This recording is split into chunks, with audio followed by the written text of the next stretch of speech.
putusan Hakim MK.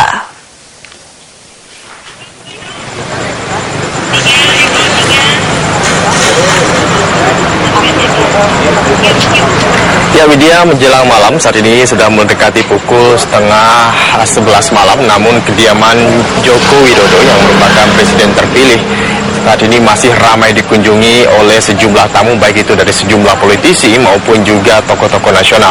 Dan baru saja tadi hadir Ketua Umum Partai Nasdem Surya Paloh yang baru saja mendatangi kediaman rumah dinas Joko Widodo di Taman Suropati Menteng, Jakarta Pusat ini.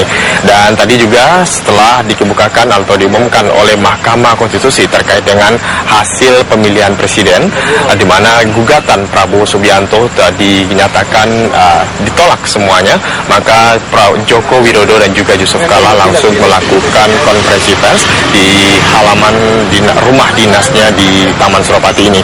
Ada sejumlah poin yang dinyatakan oleh Joko Widodo dalam konferensi persnya tadi, antara lain Joko Widodo menyatakan menerima dan juga menyatakan hasil yang dikemukakan oleh Mahkamah Konstitusi tadi merupakan hasil yang diharapkan oleh masyarakat Indonesia. Dan ada pun juga terkait dengan masih ada perbedaan di antara masyarakat. Joko Widodo mengharapkan perbedaan itu tidak terlalu dipertebal, dan saat ini adalah bagaimana untuk melakukan konsultasi antara masyarakat akibat pemilihan presiden. Jadi dan bertemu dengan Prabowo Subianto dan juga Hatta Rajasa dalam waktu dekat untuk melakukan konsolidasi. Dan selain itu ada juga poin pertama, setelah Mahkamah Konstitusi menolak gugatan Prabowo Subianto, antara lain Prabowo Subianto sendiri nantinya akan langsung melakukan, Joko Widodo sendiri akan langsung melakukan pemerintahan, mempercepat pemerintahan transisi antara pemerintahan Susilo Bambang Yudhoyono dengan dirinya nanti 5 tahun ke depan. Dan juga terkait dengan masalah bagaimana penyiapan pemerintahan baru lagi. Dan selain itu dia tadi juga Joko Widodo juga menyampaikan pesan kepada masyarakat Indonesia yang saat ini masih melakukan aksi demonya di depan Mahkamah Konstitusi. Menganggap jika hari ini sudah selesai, tidak ada perbedaan lagi antara masyarakat Indonesia, baik itu nomor 1 maupun nomor 2, mana masyarakat ini sendiri sudah harus bersatu untuk menata Indonesia 5 tahun ke depan. Ya, Widya, untuk sementara demikian Widya, kembali ke Anda ke studio. Terima kasih Eko Prima melaporkan langsung dan selamat kembali bertugas. Sementara itu pemirsa, dalam sidang Majelis Dewan Kehormatan Penyelenggara Pemilu DKPP menjatuhkan sanksi pemberhentian 5 orang anggota KPU Kabupaten Dogiay, Provinsi Papua karena terbukti melanggar kode etik Pilpres 2014. Adapun 5 orang yang diberhentikan oleh Dewan Kehormatan Penyelenggara Pemilu atau DKPP adalah Ketua KPU Kabupaten Dogiay, Didimus Dogomo, dan anggota KPU Yohanes Iyai, F. Emmanuel Keya, Yulinus Agapa, dan Palvianus Kego. Kelima orang komisioner KPU tersebut diberhentikan terhitung sejak dibacakannya putusan DKPP hari ini. Mereka dinilai terbukti melanggar kode etik penyelenggara pemilu. Majelis DKPP juga memerintahkan KPU Provinsi Papua untuk menindaklanjuti putusan tersebut. Di Papua, hari Kamis 21 Agustus, pemirsa, Dewan Kehormatan Penyelenggara Pemilu atau DKPP menetapkan 15 putusan dalam sidang putusan terkait dugaan pelanggaran kode etik yang dilakukan penyelenggara pemilu. Sebagian pengaduan yang diajukan pihak Prabowo Hatta dikabulkan, sebagian lagi ditolak oleh DKPP. Sidang DKPP yang dipimpin oleh Jimli Asidik menghasilkan 15 putusan terkait dugaan pelanggaran kode etik yang dilakukan penyelenggara pemilu. Sidang dibuka pada pukul 11 siang dan berakhir pada sekitar pukul 1:30 siang. Bagi penyelenggara pemilu yang terbukti melanggar kode etik, DKPP menindak tegas, mulai dari memberi teguran hingga pemecatan. Keputusan DKPP diantaranya, Ketua dan anggota Panwaslu Banyuwangi, Ketua dan anggota KPUD Kabupaten Dogiay diputuskan melanggar kode etik. Keduanya dikenakan sanksi berupa pemberhentian tetap. Ketua dan anggota KPUD Kabupaten Halmahera Timur, KPUD Provinsi DKI Jakarta, Kota Jakarta Selatan, Jakarta Timur, dan Jakarta Pusat juga diputuskan melanggar kode etik dengan diberi sanksi berupa peringatan. Adapun Ketua KPU Pusat juga diputuskan melanggar kode etik dengan sanksi peringatan. Sebaliknya, yakni Ketua Panwaslu Kota Sukoharjo, KPUD Kota Surabaya, KPUD Provinsi Jawa Timur, serta KPUD Kota Jakarta Barat tidak terbukti melakukan pelanggaran kode etik. Maka DKPP merehabilitasi nama baik pihak teradu. DKPP juga menilai tidak ada pelanggaran etik atas pencalonan Gubernur Joko Widodo sebagai calon presiden. Menimbang keterangan para pihak, bukti dan dokumen dalam sidang pemeriksaan, DKPP berpendapat para teradu telah melakukan tugas pokok dan fungsinya sesuai ketentuan peraturan perundang-undangan. Penetapan Joko Widodo sebagai calon presiden telah melalui prosedur verifikasi dan klarifikasi berdasarkan persyaratan calon. Keputusan DKPP ini sama sekali tidak berpengaruh pada hasil keputusan Mahkamah Konstitusi. Karena keputusan dari DKPP terkait dengan kinerja dan etika para penyelenggara pemilu dan tidak berhubungan sama sekali dengan keputusan yang dibuat oleh KPU terkait hasil pemilu presiden. Tim Liputan Metro TV. Pemirsa, polisi menjaga ketat kediaman rumah Joko Widodo. Selengkapnya sesaat lagi, tetaplah di Top News.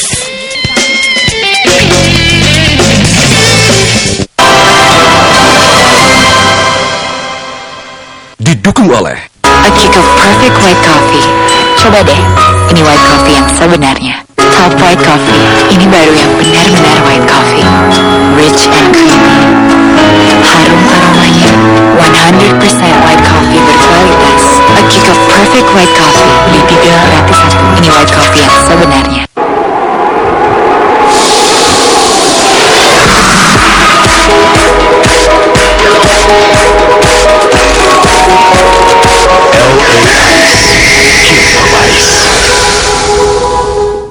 Ekonomi kita berkembang pesat. Dalam pertumbuhan sangat cepat. Berkat rakyat kita. Chevron menciptakan puluhan ribu lapangan kerja. Kita perlu terus mengasah potensi kita. Kami bekerja sama dengan masyarakat mengembangkan lebih dari 5.000 usaha kecil. Menciptakan peluang. Dengan total nilai kontrak lebih dari 600 miliar rupiah. Membangun Bersama masa depan kita bangun cerah. masa depan bangsa dan negara. Kilau berada di bentang cakrawala, kota yang megah tercipta oleh rasa. Semesta warna bahagia, kota berjuta makna. Warna Sutra Residential and Business Community. Kalau tes, ya jamu tetes bioaktiva, pasti. Difermentasi dari 100% herbal dan rempah alami Nusantara. Tes, jamu tetes bioaktiva. Halo Belgian Chocolate dengan rasa coklat Belgia yang paling enak. Ma, papa nih. Ma. Halo Belgian Chocolate, benar-benar enak. Pasti lagi minum Hilo deh.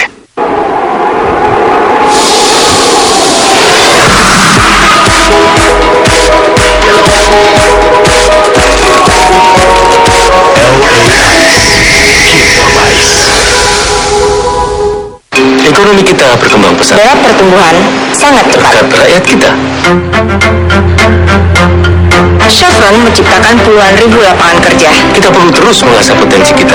Kami bekerja sama dengan masyarakat mengembangkan lebih dari 5.000 usaha kecil. Menciptakan peluang. Dengan total nilai kontrak lebih dari 600 miliar rupiah. Membangun Bersama masa kita depan bangun cerah. masa depan bangsa dan negara. Top White Coffee, ini baru yang benar-benar white coffee. Rich and creamy. Harum aromanya, 100% white coffee berkualitas. A kick of perfect white coffee, beli 3 gratis 1. Ini white coffee yang sebenarnya. Didukung oleh A kick of perfect white coffee. Coba deh, ini white coffee yang sebenarnya. Candi. Ada dugaan kelompok Islamic State Iraq and Syria atau ISIS akan menghancurkan proyek patung di Indonesia melalui akun Facebook We Are All Islamic State. Untuk mengantisipasi adanya aksi teror, pihak kepolisian menambah jumlah personel yang berjaga di sekitar Candi menjadi 1 kompi setiap harinya. Kapolres Magelang AKBP Murbani Budi Pitono siang tadi meninjau sistem pengamanan Candi Borobudur di Kabupaten Magelang, Jawa Tengah. Kapolres memerintahkan sejumlah CCTV yang rusak untuk diperbaiki. Belakangan ini beredar ancaman yang diduga dari kelompok ISIS yang akan menghancurkan Candi Borobudur. seperti yang dibuat dalam akun Facebook We Are All Islamic State yang ditulis oleh Hartono Ahmad Jais. Dalam akun ini tertulis, pemirsa, Khilafah Islamiyah akan menghancurkan proyek patung yang ada di Indonesia karena dianggap penghamburan dana demi menabung dosa. Tertera pula foto patung Candi Borobudur dalam akun ini. Candi Borobudur itu merupakan peninggalan budaya bangsa Indonesia yang sangat dibanggakan, juga bahkan masyarakat internasional. Untuk itu kita punya kewajiban untuk terus menjaga demi kelestariannya ke depan. Dalam rangka mengantisipasi kerawanan sekarang ini, kita melakukan pengamanan secara optimal dan maksimal di Candi Borobudur. Sebuah polsek di Medan kebanjiran yang menyebabkan aktivitas pelayanan masyarakat terganggu dan tahanan terendam. Informasi selengkapnya sudah kami rangkai bersama 8 berita lainnya dalam Top of the Top malam hari ini. Aktivitas penerbangan dan pendaratan pesawat di Bandara Sepinggan, Balikpapan, Kalimantan Timur terganggu karena radar navigasi rusak selama 15 jam. Bahkan salah satu pesawat terpaksa mendarat di Bandara Sultan Hasanuddin, Makassar, Sulawesi Selatan karena khawatir kehabisan bahan bakar. Ribuan santri Pondok Pesantren Darussalam Martapura, Kabupaten Banjar, Kalimantan Selatan berunjuk rasa di depan kantor Bupati. Para santri menuntut Bupati meminta maaf setelah Satpol PP menurunkan baliho gambar pimpinan Pondok Pesantren dan salah seorang bakal calon gubernur. Pihak Satpol PP berkilah izin pemasangan baliho sudah habis. Polisi menjaga kediaman Jokowi di Kelurahan Sumber, Kecamatan Banjarsari, Solo, Jawa Tengah, menjelang dan ketika berlangsung pembacaan pengumuman putusan sengketa Pilpres di Mahkamah Konstitusi. Polisi melakukan patroli mengelilingi kediaman Jokowi hingga ke depan rumah Ibunda Jokowi. Kantor Polsek Medan Labuhan di kawasan Jalan Tidi Pahlawan, Kecamatan Labuhan Deli, Medan, Sumatera Utara terendam banjir. Selain aktivitas pelayanan warga terganggu, seluruh tahanan Polsek juga kedinginan akibat genangan banjir selama 5 jam. Hujan menyebabkan beberapa wilayah di Medan terendam banjir. Demo mahasiswa Fakultas Teknik Universitas Mataram di Mataram, Nusa Tenggara Barat diwarnai kericuhan. Terjadi aksi saling dorong mahasiswa dan satpam kampus. Mahasiswa berusaha menerobos untuk menemui rektor. Ratusan mahasiswa menuntut biaya ospek mahasiswa baru tidak naik dari Rp50.000 menjadi Rp400.000. Mahasiswa di Sumeneb, Jawa Timur terlibat bentrok dengan aparat tadi siang ketika mahasiswa berunjuk rasa di lokasi pelantikan anggota DPRD Sumeneb periode 2014-2019. Mahasiswa mendesak DPRD yang baru dilantik jangan menjadi maling di kantor dewan. Kemarahan mahasiswa memuncak karena dihadang petugas ketika akan masuk ke lokasi pelantikan untuk menyampaikan aspirasi. Puluhan hektar areal hutan jati di Tuban, Jawa Timur hangus terbakar. Kobaran api yang muncul sejak 3 hari terakhir tidak hanya merusak hutan dan ekosistemnya, tapi juga mengancam arus lalu lintas di jalur Pantura Tuban. Titik api hanya berjarak kurang dari 200 meter dari jalan raya. Sekitar 2.500 anggota SAR masih terus mencari korban tanah longsor di Hiroshima, Jepang. Hingga hari ini sudah 39 jenazah ditemukan dan puluhan orang masih hilang. Sedangkan korban selamat sudah dievakuasi ke beberapa tempat penampungan. Pejabat setempat dikritik karena terlambat mengantisipasi dan memberikan peringatan untuk mengungsi saat terjadi hujan lebat. Presiden Amerika Barack Obama mengecam pembunuhan terhadap wartawan Amerika James Foley oleh kelompok militan ISIS. Obama menonton video pembunuhan tersebut setelah Dewan Keamanan Nasional memastikan kebenaran video tersebut. Obama berjanji akan melanjutkan melawan kelompok ISIS. Topik cuan akan menjadi sajian kami selanjutnya selepas jeda pariwara berikut ini. Untuk itu tetaplah di Top News.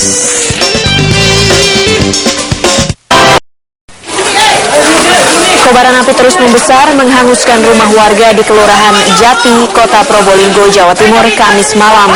Sumber api diduga berasal dari rumah warga bernama Samlawi yang pada saat itu tengah membakar sesuatu untuk acara selamatan 1000 hari salah satu anggota keluarganya. Tiba-tiba warga dikagetkan dengan membesarnya api di belakang rumah warga yang sedang melakukan hajatan. Angin kencang dan lambatnya mobil pemadam kebakaran membuat api cepat merembet ke 2 rumah lainnya. Dengan peralatan seadanya, warga bergotong royong memadamkan api, dan api baru bisa dipadamkan setelah 4 unit mobil kebakaran datang ke lokasi 1 jam kemudian. Sekelompok aktivis Kesatuan Aksi Lintas Masyarakat Kalam, Pamekasan, Jawa Timur, Kamis siang memblokade jalan menuju Pendopo, Ronggo Sukowati, tempat pelaksanaan pelantikan Dewan Terpilih periode 2014-2019. Aksi saling dorong mahasiswa dengan polisi yang berusaha menerobos pagar betis pengamanan pelantikan Dewan Terpilih periode 2014-2019. Salah seorang mahasiswa sempat menaiki pintu masuk setelah aparat kepolisian berhasil menghadang sekelompok mahasiswa yang berusaha menerobos ketatnya penjagaan aparat kepolisian. Meski kecewa tidak dapat memasuki lokasi pelantikan, sejumlah mahasiswa ini nekat menghadang Dewan Terpilih untuk meminta tanda tangan sebagai pertanggungjawaban terhadap masyarakat setelah pelantikan selesai. Demikianlah headline news untuk saat ini pemirsa. Anda bisa mengikuti berita-berita dalam headline news melalui situs kami di www.metrotvnews.com. Sampai jumpa.